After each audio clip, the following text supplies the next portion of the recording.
the Haida. They have a legend of the sky and the earth being the same colour, and that at some stage there is a person or creature that has created a separation between the land and the sky.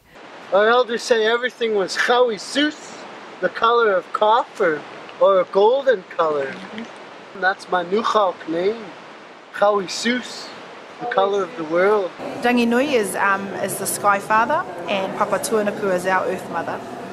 And there is a legend that they were locked in an embrace, and that was prior to being separated by the gods that lived in between them. Western science a number of years ago sort of validated the legend that there was a time when people couldn't see the sun because Earth was enshrouded by such a heavy cloud and fog cover.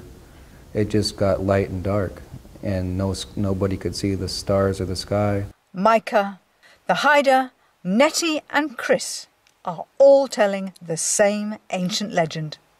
What could have caused the sun and the stars to be obscured from view? One possibility is that a comet struck, triggering volcanoes and filling the atmosphere with dust. This comet showered southeastern America with bullets of water that gouged out 500,000 craters known as the Carolina Bays. It also showered North America with microscopic nanodiamonds that can still be found in the sediments today. And the great floods not only flooded the coastal plains of East Asia, but also the islands of Hawaii.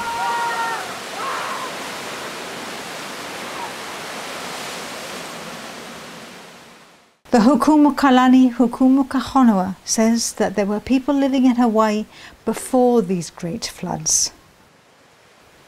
Up until about 7,000 years ago, the Hawaiian Islands formed an island chain over 2,500 kilometers long, stretching far into the North Pacific. When time began, it began here. And after the flood, many went out. But in the now, they are coming back home. It was a whole continent in the Pacific Ocean. These fish ponds are ancient in design. They are now anything between 1 and 2 meters below the surface of the ocean. So at some stage, somebody built those fish ponds out there, and the water has now risen above them, or the land has sunk down, possibly a combination of them both. But what is interesting about these islands is that almost in every single case there is subsidence of the islands of about 4.5 inches every 50 years. It works out to be, in our reckoning, about 5 meters every 2,000 years. Which of course begs the question, do we not think there'd be an awful lot of artifacts underneath the sea?